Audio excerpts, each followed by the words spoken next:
The junior hockey landscape continues to change. Welcome back to another AHA video where we're trying to provide you as much possible information for you to make the right decision for your careers. Now, the NCAA rule made a huge turmoil across junior A hockey in North America and major juniors, and the commitments have shifted drastically. We're not going to get into that today, but it has been wild. The BCHL has been making some big moves, so has the WHL. Some teams have been expanding into the WHL. Penticton Chilliwack, just to name a few. They are now going to have a WHL team and a BCHL team.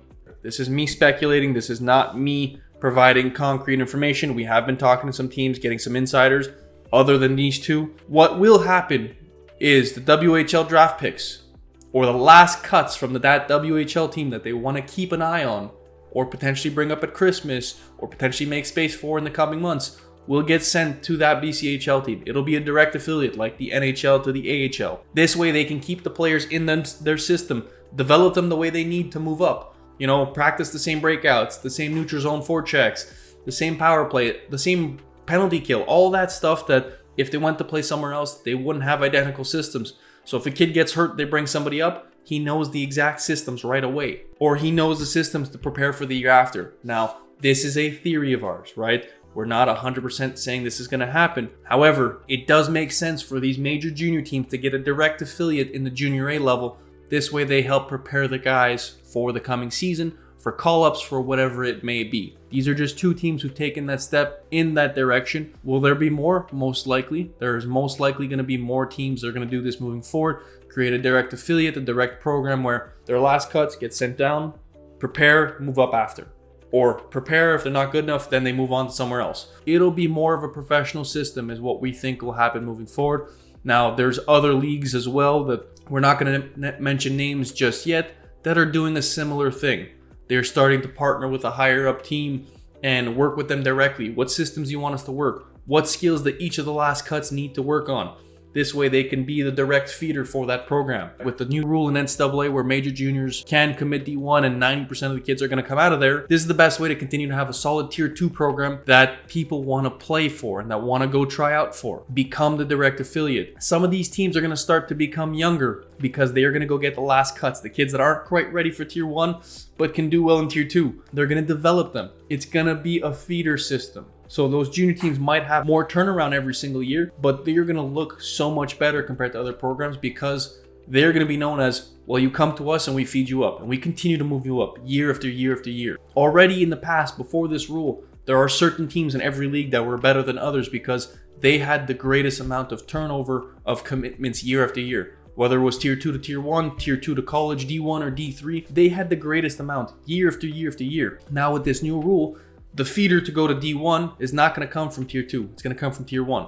So they're either going to have to move their tier 2 guys to tier 1 to attract those high-end guys to come in, or directly to D3 and get them unbelievable scholarships, high commitment levels to continue to succeed as a proper, strong tier 2 level program, right? The whole landscape is changing. And we're not here saying that tier 2 is a bad hockey. We're not trying to say that the BCHL is the only tier 2 league. Not whatsoever. Every tier 2 league is good at something. Every tier 2 league will help lead you to college, whether that's D3, ACHA, maybe even D1. We do see some late commitments. MJHL have a goalie that committed D1. He's still committed to the MJ at the end of this season, the Dolphin Kings goalie. There's guys in the BC still committing. There's guys in the NA still committing. So just because tier 1 is an option doesn't mean that every commit is coming out of there, but the majority are coming from there. So tier 2 is still a great option to get to college hockey, whether D1, D3, or ACHA. However, to give yourself the best chance to get to D1, you need to play tier 1, which means that some of these programs, and not all of them, are getting the mindset of let's become a tier 1 feeder for this specific program.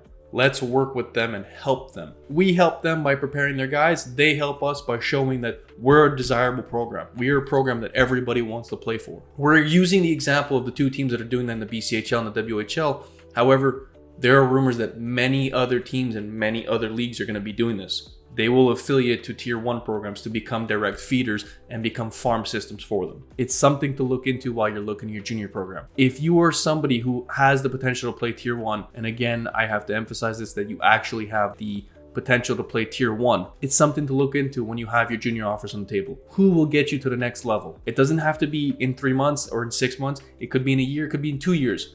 But who's going to get you to that point to get the most eyes on you? That should be part of your questioning if you have offers on the table and you're willing to choose between signing, not if you're going to camp. If you're going to camp and you have to earn a tier 2 spot because you're a bubble guy, go where you're going to play and work your way up. But if you're somebody that has 10 tier 2s on the table, have the conversation. See who can get you to the next level, because that's important when you're looking at the college route, as this year has shown that the college route is completely changing.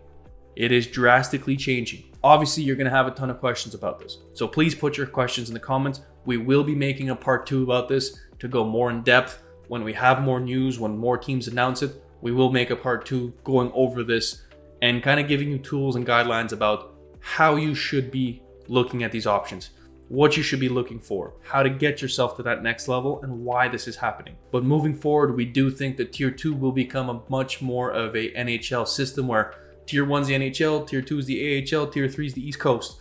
And the more these teams affiliate with each other and the more they work together, the better the system will become, the more productive, the bigger the output, the better the results for teams and for players. So we do think this will be a trend moving forward across junior hockey. Only a few teams have taken a step in this direction, but many more will do so in the coming months and years is our assumption. Hopefully this gave you some information, made you think a little deeper about the junior process. If you have any questions, please feel free to reach out or put them in the comments. We're always here to provide you as much information as possible. Hopefully this helped. Have a great day.